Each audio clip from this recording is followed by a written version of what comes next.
3 ಜನ ಈಗ ಊರು ಬಿಟ್ಟು ಹೋಗಿದ್ದಾರೆ ಅಂಥೇಳಿ ಮಾಧ್ಯಮದಲ್ಲಿ ಬರ್ತಾ ಬಂತು. ಒಂದು 4-5 ಟಿವಿ ಚಾನಲ್ ಮಾಧ್ಯಮದಲ್ಲಿ ಅದನ್ನು ನೋಡಿ ನನಗೆ ಆಶ್ಚರ್ಯನೂ ಅನ್ನಿಸ್ತು, ಬೇಸರನೂ ಅನ್ನಿಸ್ತು.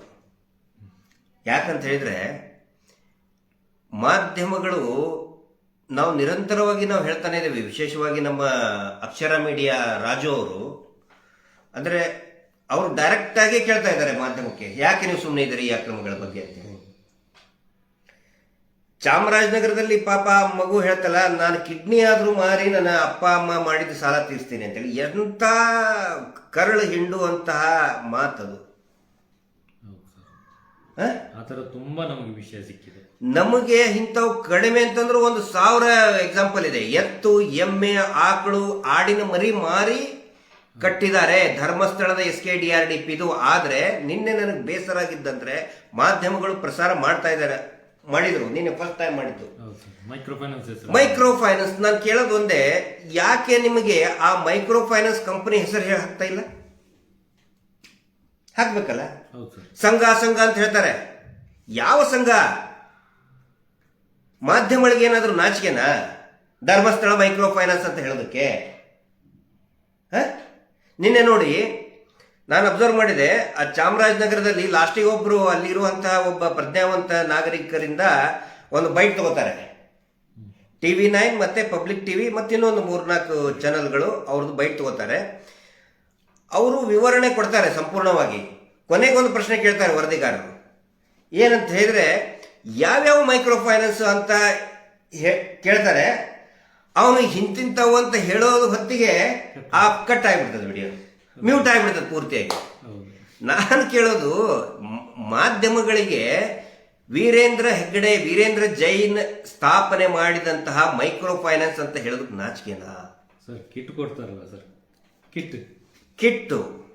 ಆಮೇಲೆ ನನಗೆ ಒಂದು ಅಲ್ಲ ರೀ, ಆ ಕಿಟ್ ಕೊಟ್ಟಿದ್ದನ್ನ ಪೇಪರ್ ಹಾಕಿಸ್ಕೊತಾರೆ ಇವರು. ಇವತ್ತು ಪತ್ರಕರ್ತರಿಗೆ ಕಿಟ್ ಕೊಟ್ಟರು ಅಂತ ಹೇಳಿ ವಿಜಯನಗರದಲ್ಲಿ ಬ್ಯಾಗ್ ಸಮೇತ ಅದು ಫೋಟೋ ತಗೊಂಡು ಹಾಕಿಸ್ಕೊತಾ ಇದ್ದಾರೆ.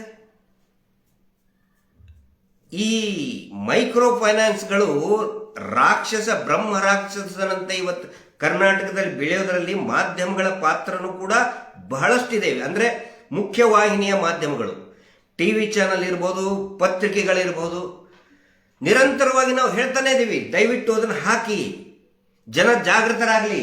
ಸದನದಲ್ಲಿ ಕೂಡ ಅದೇ ಮೈಕ್ರೋ ಫೈನಾನ್ಸ್ ಚರ್ಚೆ ಮಾತ್ರ ಆಗಿದ್ದು, ಅದಕ್ಕೆ ತಕ್ಷಣ ಕಾನೂನು ತಗೊಳ್ಬೇಕಲ್ಲ ಸರ್. ಈಗ ಇದೆಲ್ಲ ನೋಡಿ, ಅದನ್ನು ಒಂದು ಶಿವಲಿಂಗೇಗೌಡರು ಮಾತಾಡಿದ್ರು, ಕೃಷ್ಣ ಬೈರೇಗೌಡರು ಮಾತಾಡಿದ್ರು ಅದ್ರ ಬಗ್ಗೆ. ಅದಕ್ಕಿಂತ ಬಿಫೋರ್ ವೇದಿಕೆಯಲ್ಲಿ ಮಳವಳ್ಳಿ ಶಾಸಕರು ಕೂಡ, ಯಾರು ನರೇಂದ್ರ ಸ್ವಾಮಿ ಅವರು ಮಾತಾಡಿದ್ರು. 1ನೇ ದಿನ ಹಾಕಿದ್ರು, 2ನೇ ದಿನ, ಆಮೇಲೆ 3ನೇ ದಿನ ನಿಂತ ಸ್ತಬ್ಧ. ಇಲ್ಲವೇ ಇಲ್ಲ. ತುಂಬಾ ಕ್ಲಿಯರ್ ಆಗಿ ಗೊತ್ತಾಗ್ತಾ ಇದೆ ಸಾರ್ವಜನಿಕರಿಗೆ, ಇದೇನೋ ಸೆಟ್ಟಿಂಗ್ ಆಗ್ತಾ ಇದೆ ಅಂತ ಹೇಳಿ. ಧರ್ಮಸ್ಥಳದಲ್ಲಿ ಧರ್ಮನೇ ಇಲ್ಲ, ಸಂಘದಲ್ಲಿ ಧರ್ಮಸ್ಥಳ ಅಲ್ಲ, ಧರ್ಮಸ್ಥಳ ಸಂಘದಲ್ಲಿ ಧರ್ಮನೇ ಇಲ್ಲ ಅಂತ ಮಳವಳ್ಳಿ ಶಾಸಕರು ಹೇಳಿದ್ರು. ಆಮೇಲೆ ಕಂಪ್ಲೀಟ್ ಅವ್ರು ಮಾತಾಡೋದು ಬಿಟ್ರು ಪಾಪ. ಸರ್, ಅವರಿಗೆ ಹಸಿವಿಗೋಸ್ಕರನೇ ಹೇಳ್ತಾ ಇದ್ದಾರೆ. ಏನ್ ಇದು ನೋಡಿ, ನಾವು ಕೆಲವೊಂದಿಷ್ಟು ನಾವು ಹೇಳಕ್ ಹೋಗ್ಬಾರ್ದು. ಜನ ನಮ್ಗಿಂತ ಹುಷಾರಿದ್ದಾರೆ. ನಾವೇನೋ ನಾವು ಬುದ್ಧಿವಂತರನ್ನು ತಿಳ್ಕೊತೀವಿ ಇಷ್ಟೇ. ಜನ ನಮ್ಗಿಂತನೂ ಬುದ್ಧಿವಂತರಿದ್ದಾರೆ. ಇಲ್ಲಿ ಮೊನ್ನೆ ಬೈಲ್ಹೊಂಗಲ್ಗೆ ಹೋದಾಗ, ಬೈಲ್ಹೊಂಗಲದಲ್ಲಿ ನಡೆದಂತಹ ಎಂಥ ಒಂದು ಒಳ್ಳೆಯ ಜನಜಾಗೃತಿ ಕಾರ್ಯಕ್ರಮ. ಅಲ್ಲಿ ಸ್ಟ್ರೈಕ್ ಮಾಡಿದ್ರು, ಮನವಿ ಕೊಟ್ಟರು. ಅಲ್ಲಿ ಸ್ಥಳೀಯರು, ಅವ್ರ ಸ್ಥಳೀಯರಿಗೆ ಜಾಗೃತಿ ಮಾಡೋದಕ್ಕೋಸ್ಕರ, ಮಾಹಿತಿ ಕೊಡೋದಕ್ಕೋಸ್ಕರ ತಾವು ನಮ್ಮ ಜಯಂತ್ ಟಿ ಅವ್ರದ್ದು ಟೀಮ್ ಏನಿತ್ತು ಎಲ್ಲರೂ ಕೂಡ ಹೋಗಿದ್ರು. ಮತ್ತು ಸ್ಥಳೀಯರು ಕೂಡ, ಹಂತಲಿಯ ರೈತ ಮುಖಂಡರಿದ್ರು, ಸುನೀಲ್ ಅನ್ನೋರಿದ್ರು, ಮಂಜುನಾಥ್ ಅನ್ನೋರಿದ್ರು, ವಿನೋದ್ ಅನ್ನೋರಿದ್ರು, ಮತ್ತೆ ಲೇಡೀಸ್ ಮಹಿಳಾ ಪ್ರತಿನಿಧಿಗಳಿದ್ರು. ಎಲ್ಲರೂ ಸೇರಿ AC ಅವರಿಗೆ ದೂರು ಕೊಟ್ಟಿದ್ದಾರೆ, DYSP ಅವ್ರಿಗೆ ದೂರು ಕೊಟ್ಟಿದ್ದಾರೆ. ದೂರು ಕೊಟ್ಟು IBಗೆ ಹೋದ್ಮೇಲೆ ಇವರು ಒಂದು 15-20 ಜನ ಮಾತ್ರ ಗುಂಪು ಕಟ್ಕೊಂಡು ಜಗಳ ಮಾಡಕ್ ಬಂದ್ರು. ಪತ್ರಿಕೆಯಲ್ಲಿ, ಮುಖ್ಯವಾಹಿನಿಯಲ್ಲಿರುವಂತಹ ಪತ್ರಿಕೆಗಳಲ್ಲಿ ಎಷ್ಟು ಸುಳ್ಳು ಬರೆದಿದ್ದಾರೆ ಅಂತ ಹೇಳಿದ್ರೆ, ಮುಖ್ಯವಾಹಿನಿಯ ಪತ್ರಿಕೆಗಳು, ಇವರು ಬೆಂಗಳೂರಿಂದ ಯಾರೋ ಬಂದ್ರು, ಇಲ್ಲಿ ಹೆಣ್ಮಕ್ಳು ಜೋರಾಗಿ ಅವ್ರ ಮೇಲೆ ಏನು ಆಕ್ರೋಶ ಬಿಡಿಸಿದ್ರು, ಕಾಲ್ ಕಿತ್ರು ಅಂತ ಹೇಳಿ ಎಷ್ಟು ಹಸಿ ಸುಳ್ಳು ಬರೆದಿದ್ದಾರೆ ಅಂತ ಹೇಳಿದ್ರೆ, ಮತ್ತೆ ಹಿಂಗ್ ಮಾಡೋದಕ್ಕಿಂತ ಜನ ಊರು ಬಿಡ್ತಾ ಇದ್ದಾರೆ. ಆಧಾರ್ ಕಾರ್ಡ್ ತೋರಿಸಿ ಸಾಲ ಕೊಡಿ ಅಂತ ಕೇಳ್ತಾರೆ. ಅಲ್ಲ, ಈಗ ನೋಡಿ, ಪತ್ರಿಕೆಗಳಿಗೆ ನಾನು ಮಾಧ್ಯಮಗಳ ಪಾತ್ರ ಬಗ್ಗೆ ಬರ್ತಾ ಇದ್ದೀನಿ. ಅದು ಡಿಸ್ಕಷನ್ ಆಗ್ಬೇಕು ಇವತ್ತು. ನಾವು ಮಾಧ್ಯಮಗಳಿಗೆ ನಾನು ಟೀಕೆ ಮಾಡ್ತಾ ಇಲ್ಲ, ಬಟ್ ಒಂದು ವಿಶ್ಲೇಷಣೆ ಅಂತಾದ್ರೂ ಆಗಬೇಕಲ್ಲ. ಜನರಿಗೆ ಜಾಗೃತಿ ಸರಿ ಯಾವುದು ತಪ್ಪು ಯಾವುದು ಅಂತ ಹೇಳುದು ಮಾಧ್ಯಮಗಳು. ಬರೀ ಕಿಡಿಗೇಡಿಗಳು ಅಪಪ್ರಚಾರ ಮಾಡ್ತಾ ಇದ್ದಾರೆ ಅಷ್ಟೇ. ಯಾರು ಕಿಡಿಗೇಡಿಗಳು ಸೌಜನ್ಯ ಹೋರಾಟಗಾರರು ಅಂತ ಹೇಳಿಕ್ಕೆ ಅವ್ರಿಗೆ ನಾಚಿಕೆ ದಮ್ಮಿಲ್ಲ ಅವ್ರಿಗೆ. ಪತ್ರಿಕೆ ಅಲ್ಲ ಇವ್ರಿಗೆ, ಯಾರಿಗೆ ದಮ್ಮಿಲ್ಲ ಅಂತ ನಾನು ಯಾರಿಗೆ ಹೇಳಿದ್ರು ಮತ್ತೆ ಮಿಸ್ಅಂಡರ್ಸ್ಟ್ಯಾಂಡಿಂಗ್ ಮಾಡ್ಕೋಬಾರ್ದು. ಈ mister Virendra Jain and company ಇದೆಯಲ್ಲ, ಅವರಿಗೆ ದಮ್ಮಿಲ್ಲ ಹೇಳಕ್ಕೆ. ಪತ್ರಿಕೆ, ಅದಕ್ಕೆ ನಾನು ಮಾಧ್ಯಮದವ್ರಿಗೆ ವಿನಂತಿ ಮಾಡ್ಕೊಳ್ತಾ ಇದ್ದೀನಿ, ನೀವು ಇದೇ ರೀತಿ ನಿನ್ನೆನೂ ಕೂಡ ಒಳ್ಳೆ ಕೆಲಸ ಮಾಡಿದ್ರಿ. ಮೈಕ್ರೋ ಫೈನಾನ್ಸ್ ಹೆಸರು ಹೇಳಿ SKDRDP ಅಂತ ದಯವಿಟ್ಟು ಹೇಳಿ. ನಾಚಿಕೆ ಆದ್ರೆ ಒಡಪು ಕಟ್ಟೆ ಆದ್ರೂ ಹೇಳಿ. ನಮ್ಮ ಉತ್ತರ ಕರ್ನಾಟಕದ ಸಂತೋಷ ಒಂದು ಇದನ್ನಿದೆ, ನಿಮ್ಮ ಕರಾವಳಿಯಲ್ಲಿ ಇದೆ ಇಲ್ಲ ಗೊತ್ತಿಲ್ಲ, ಮೋಸ್ಟ್ಲಿ ಇರ್ಲಿಕ್ಕಿಲ್ಲ. ನಮ್ಮ ಉತ್ತರ ಕರ್ನಾಟಕದಲ್ಲಿ ಏನಂತ ಹೇಳಿದ್ರೆ, ಈ ಫಂಕ್ಷನ್ ಇರ್ತಾವಲ್ಲ, ಹೆಣ್ಮಕ್ಳ ಫಂಕ್ಷನ್ ಅಥವಾ ಮದುವೆ ಆದ್ಮೇಲೆ ಬೇರೆ ಬೇರೆ ಕಾರ್ಯಕ್ರಮಗಳು ಮಾಡ್ತಾ ಇರ್ತಾರೆ ಮನೆ ಒಳಗಡೆ, ಆರತಿ ಎತ್ತೋ ಇದರಲ್ಲಿ. ಈಗ ಹೆಂಡತಿಗೆ ಗಂಡನ ಹೆಸರು ಹೇಳಿ, ನೀನು ಗಂಡನ ಹೆಸರು ಹೇಳು ಅಂತ ಹೇಳ್ತಾರೆ.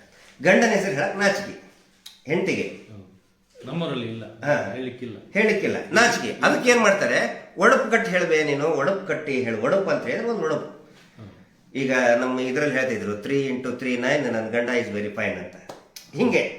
ಸೊ ಒಂದು ಒಡಪು ಅಂತಾರೆ ಅದಕ್ಕೆ ನಾನು ಮಾಧ್ಯಮಗಳಿಗೆ, ನಿಮಗೆ ವೀರೇಂದ್ರ ಹೆಗ್ಗಡೆ SKDRDP ಅಂತ ಹೇಳೋದಕ್ಕೆ ನಾಚಿಕೆ ಆದ್ರೆ ಒಡಪಾದ್ರೂ ಕಟ್ಟಿ ಹೇಳ್ರಪ್ಪ, ಅವಾಗ ಜನಕ್ಕೆ ಒಂದು ಧೈರ್ಯ ಬರ್ತದೆ. ನಾನು ಯಾಕೆ ಹೇಳ್ತಾ ಇದ್ದೀನಿ ಅಂತ ಹೇಳಿದ್ರೆ, ಮಾಧ್ಯಮಗಳು ಮಾತಾಡಿದ್ರೆ ಧೈರ್ಯ ಬರ್ತದೆ ಜನಕ್ಕೆ.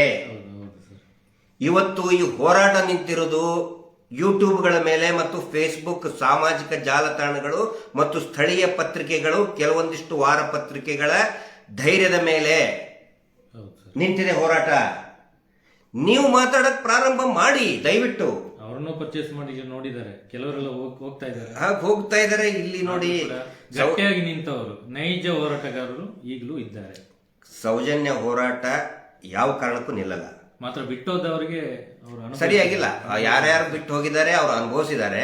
ಮತ್ತೆ ಯಾರು ಸೌಜನ್ಯ ಹೋರಾಟದಲ್ಲಿ ಭಾಗಿಯಾಗಿದ್ದಾರೆ ಎಲ್ಲರಿಗೂ ಒಳ್ಳೇದಾಗಿದೆ, ಎಲ್ಲರಿಗೂ ಒಳ್ಳೇದಾಗಿದೆ. ಯಾಕಂತ ಹೇಳಿದ್ರೆ ಸಂತೋಷ್, ನಾನು ಪ್ರತಿ ಸಾರಿ ಹೇಳ್ತೇನೆ, ಈಗಲೂ ರಿಪೀಟ್ ಮಾಡ್ತೀನಿ ಅದನ್ನ.